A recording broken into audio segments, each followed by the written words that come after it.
Welcome back. You are listening to the home of forbidden romances. Prepare yourself, because tonight's story will leave you breathless. The gunshots didn't sound like gunshots through the Polycom conference speaker. They sounded like dry, rhythmic cracks of a whip, followed by the wet thud of a body hitting concrete, instantly turning the sterile silence of the 54th floor boardroom into a suffocating vacuum of horror. One moment, the air had been thick with the droning monotony of quarterly projections and hostile acquisition strategies. The next, 12 heads of the conglomerate's most powerful stakeholders snapped toward the sleek black triangle in the center of the mahogany table, their faces draining of color. But none of them looked as terrified as they should have been. They were confused. They were affronted. They were waiting for an explanation. At the head of the table, Julian Blackwood did not flinch. Julian, the CEO of Blackwood Heavy Industries, known in the tabloids as the Obsidian Prince, and in the financial sector simply as the Butcher, sat motionless in his bespoke charcoal three-piece suit. His posture was a masterclass in indolent lethargy, one leg crossed over the other, long fingers steeping a fountain pen against the table's surface. His face, a sculpted mask of aristocratic indifference framed by hair the color of midnight, gave nothing away. But beneath the table, the knuckles of his left hand were white, gripping his knee with enough force to bruise bone. He knew exactly who was on the other end of that line. He knew exactly whose breath was hitching in a jagged, pained rhythm that scratched through the high-fidelity speakers. "Mr. Blackwood," began Board Director Holloway, a toad of a man with too much ambition and too little neck. "What is the meaning of this? I thought we were dialing in your executive assistant for the logistical summary." "We are," Julian said. His voice was a low baritone, smooth as velvet dragged over gravel. It commanded the room instantly. "Quiet." Through the speaker, a groan echoed. It was wet, stifled. "Sir." The voice on the other end was faint, distorted by static and pain. It was Elias. Elias Thorne. Julian's shadow. His executive assistant. The man who organized his schedule, tied his ties, poured his scotch, and, unbeknownst to the board, handled the corporate espionage that kept Blackwood Industries at the top of the food chain. Elias was currently supposed to be retrieving a blackened hard drive from a rival firm's safe house, a simple extraction. It sounded like a massacre. "Elias," Julian said, leaning forward. The movement was predatory. The temperature in the room seemed to drop 10 degrees. "Report." "Trap," Elias wheezed. The sound was accompanied by the scuffling of shoes on grit and the distinct click of a firearm slide racking back. "Ambush." "Sector 4. I have the package, but Exodus. Compromised." The board members exchanged glances. Holloway stood up, slamming his hand on the table. "This is preposterous. Is this some sort of joke? We are discussing a merger worth billions, and you have us listening to." "I said quiet," Julian snarled. He didn't raise his voice, but the venom in the tone snapped Holloway's mouth shut. Julian's eyes, usually cold and unreadable, were burning with a terrifying intensity fixed solely on the speakerphone. "Elias," Julian said again, his voice dropping an octave, intimate and urgent. "Status. Bleeding," came the whispered reply. "Abdomen. 2 hostiles down. 3 remaining. I don't think I can make the rendezvous, sir." A heavy silence fell over the room. The board members, realizing this was not a prank but a live transmission of life and death, sat frozen. They watched their cold, unfeeling CEO, a man rumored to have ice water in his veins, stare at a plastic speaker as if it were the only thing tethering him to the earth. "The drive," Julian said. It was the logical question. The CEO question. "Is it secure?" A dry, pained chuckle crackled through the line. "Always. Priorities, Julian." "Yes. It's safe. Swallow it if I have to." Julian closed his eyes for a fraction of a second. The use of his first name, a breach of protocol Elias never committed in public, struck him like a physical blow. Elias was the perfect subordinate. He was precise, formal, and distant. He called Julian Sir or Mr. Blackwood, even when they were alone in the penthouse, even when Julian's hands lingered too long on Elias's shoulder, even when the tension between them was thick enough to choke on. If Elias was dropping the honorifics, he believed he was dying. "Listen to me," Julian commanded, abandoning the pen. He placed both hands flat on the table, leaning into the speaker. You do not swallow it. You do not stop moving. You are the most competent creature I have ever constructed. You do not get permission to die in a gutter. Too many of them, Elias murmured. His voice was fading. Sorry. I know. I know you hate messes. Elias. Tell my sister the pension fund is set up, right? Elias, look at me. Listen to my voice. Julian's composure was fracturing. The mask was slipping. The board watched in stunned fascination as the butcher's facade crumbled, revealing a desperate, human panic beneath. Forget the sister. Forget the drive. They're coming through the door, Elias whispered. The sound of wood splintering echoed through the boardroom. Julian. Thank you for. No. Julian stood up, his chair crashing backward onto the floor. Don't you dare say goodbye to me, Elias Thorne. It's okay, Elias breathed. I didn't mind. Being yours. The line filled with the sound of shouting, heavy boots, and the terrifying thunder of automatic fire. Julian felt his heart hammer against his ribs, a frantic bird trapped in a cage of bone. Logic dictated he cut the line. Logic dictated he disavow the asset. Logic dictated he maintain control of the board. But logic had fled the moment he heard Elias's blood hit the floor. He needed an anchor. He needed to give Elias something so shocking, so impossible, that it would force the man to stay awake, to stay alive, out of sheer spite or confusion. He needed to use the ultimate weapon. Julian leaned down, his lips inches from the speaker, ignoring the 12 pairs of eyes watching him, ignoring the ruin of his reputation, ignoring the world. Elias, listen to me. Julian shouted, his voice cracking with raw, visceral desperation. I love you. The gunfire on the other end seemed to pause. The boardroom went so silent that the hum of the air conditioning sounded like a jet engine. Holloway's jaw unhinged. The stenographer stopped typing. I love you, Julian repeated, the words tumbling out, fierce and possessive. I have loved you since the day you walked into my office. I forbid you to die. Do you hear me?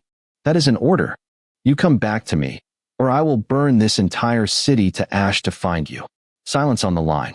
Just the static hiss. Julian stood there, chest heaving, his hands trembling against the mahogany. He had exposed his throat. He had handed his enemies the knife. He had destroyed the myth of his own invulnerability. And he didn't care. Sir.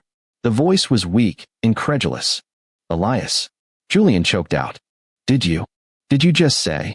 Get up, Julian hissed, tears of relief pricking the corners of his eyes, which he furiously blinked away. Get up and kill them, Elias. Come home. We have things to discuss. Right. Elias sounded breathless, but the resignation was gone, replaced by a stunned, manic focus. Right. Discuss. Coming home. 3 sharp gunshots rang out. Precise. Controlled. Then, the sound of a window shattering and wind rushing past the microphone. Package secure. Elias panted, the sound of running footsteps echoing. ETA 20 minutes. Have the scotch ready. The line went dead. Julian stared at the phone for a long moment. Then, slowly, he straightened his jacket. He smoothed his tie. He picked up his fountain pen. He looked up to find 12 board members staring at him in absolute, dumbfounded shock. Holloway looked as though he'd swallowed a lemon whole. Now, Julian said, his voice returning to its icy, terrifying calm, though his eyes burned with a lingering, dangerous fire. Regarding the acquisition of the Kincaid subsidiary, we were discussing the liquidation of assets. Mr. Blackwood, Holloway stammered, pointing a shaking finger at the phone. You? That was you and your assistant. That is a severe conflict of interest. A violation of HR Policy Section 4C. Julian arched a perfectly manicured eyebrow. Is it? You just confessed, on a recorded line, to an illicit romantic entanglement with a subordinate who is currently committing felonies on your behalf. Julian stood slowly. He walked to the end of the table, looming over Holloway. Mr. Holloway, Julian said softly. You mistake me for someone who answers to HR. And you mistake that phone call for a weakness. He leaned in, his voice dropping to a whisper that carried to every corner of the room. You just heard a man fight his way out of hell because I asked him to. You heard the lengths I will go to for what is mine. Elias is mine. This company is mine. Julian's eyes narrowed into slits of obsidian glass.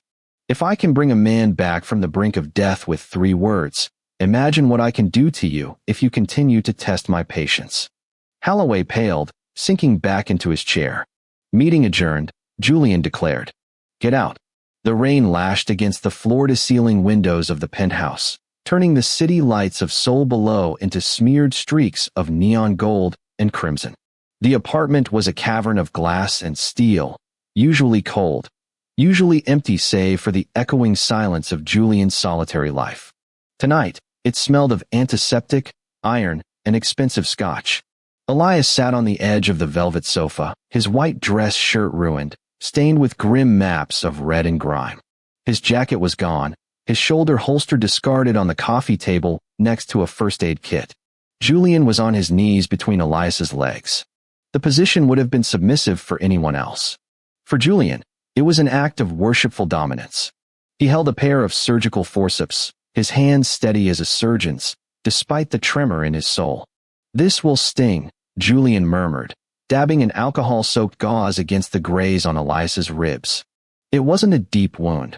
The bullet had caught the Kevlar vest, but the impact had cracked a rib and torn the skin at the edge. Elias hissed, his head falling back against the cushions. His dark hair was plastered to his forehead with sweat. He looked wrecked. He looked beautiful. You said it, Elias whispered, his eyes fixed on the ceiling. Julian didn't look up. He focused on applying the butterfly bandage. I gave a tactical command to boost morale and adrenaline response. You said I love you. I said what was necessary to ensure the asset was retrieved. Julian. Julian paused. His hands hovered over Elias's skin. He slowly looked up. Elias was looking down at him, his hazel eyes clouded with pain but sharp with intelligence. There was no judgment there, only a raw, terrifying hope.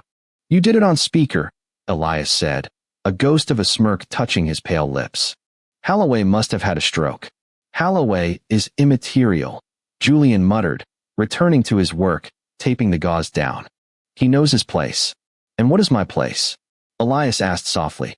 The question hung in the air, heavier than the storm outside.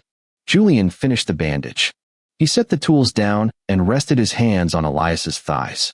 He could feel the heat of the man through the fabric of his ruined trousers. He could feel the muscle tension. Your place, Julian said, looking up again, is here. Alive. That's not an answer. Julian sighed, a sound of frustration and defeat. He rose to his feet, walking over to the crystal decanter on the sideboard. He poured 2 glasses of amber liquid, his back to Elias. I thought I lost you, Julian admitted to the window. When I heard the gunshots. The logic failed, Elias. The calculations stopped. All I could see was your empty desk. All I could feel was the cold. He turned around, walking back to hand Elias the glass. I am a selfish man, Julian continued, his voice tight. I built an empire on ruthlessness. I use people. I break them. I discard them. He looked at Elias, his gaze intense. But I realize today that I cannot discard you. I cannot function without you. You are the only person who looks at me and sees the man, not the checkbook or the monster. Elias took the glass, his fingers brushing Julian's. I see the monster, Julian. I've always seen it. Julian stiffened. But, Elias continued, taking a sip and wincing as the alcohol hit his system, it's my monster. And I'm the only one who knows how to feed it. Elias set the glass down and reached out, grabbing Julian's tie. He pulled, not gently. Julian allowed himself to be pulled. He stumbled forward, bracing his hands on the sofa on either side of Elias's head, caging him in. Was it true? Elias asked, searching Julian's face. Or was it just a code? Julian looked at the man who had bled for him, killed for him, and lived for him. He traced the line of Elias's jaw with his thumb. I don't say things I don't mean, Elias. Not in business. Not in life. Elias let out a breath he seemed to have been holding for years. Good. Because if I had to fight my way out of a burning building just to hear you take it back, I'd have to tender my resignation. Rejected, Julian murmured, lowering his head. You are under contract. Lifetime term. Sounds oppressive. Read the fine print. Julian whispered against Elias's lips. Includes full benefits. And the boss. Julian kissed him. It wasn't the chaste, tentative kiss of a first romance. It was hungry. It was desperate. It tasted of scotch and survival. It was acclaiming. Julian kissed him like he wanted to breathe the air from Elias's lungs, to ensure they were sharing the same oxygen. Elias responded with equal fervor, his hands tangling in Julian's hair, pulling him closer, anchoring him. For a long time, the only sounds in the penthouse were the rain and the ragged breathing of two men who had danced around each other for years, finally colliding. When they broke apart, Julian rested his forehead against Elias's. "The board will be a problem," Elias murmured, eyes closed. "I'll handle the board. The stock prices might dip. Let them." And Elias opened his eyes, a playful glint returning. "I think I ruined my favorite shirt." "I'll buy you 1,000 shirts," Julian said, brushing a thumb over Elias's cheekbone. "I'll buy you the factory that makes them. Just don't ever make me listen to you die again." Elias's expression softened. He reached up, covering Julian's hand with his own. "I'm not going anywhere, boss. You're stuck with me." Julian stood up, pulling Elias gently to his feet. He supported Elias's weight, wrapping an arm securely around his waist. "Come," Julian said. "Bed. You need rest. And you?" "I will be there," Julian promised. "Watching, ensuring the investment is secure." Elias laughed, a warm, genuine sound that chased the shadows out of the room.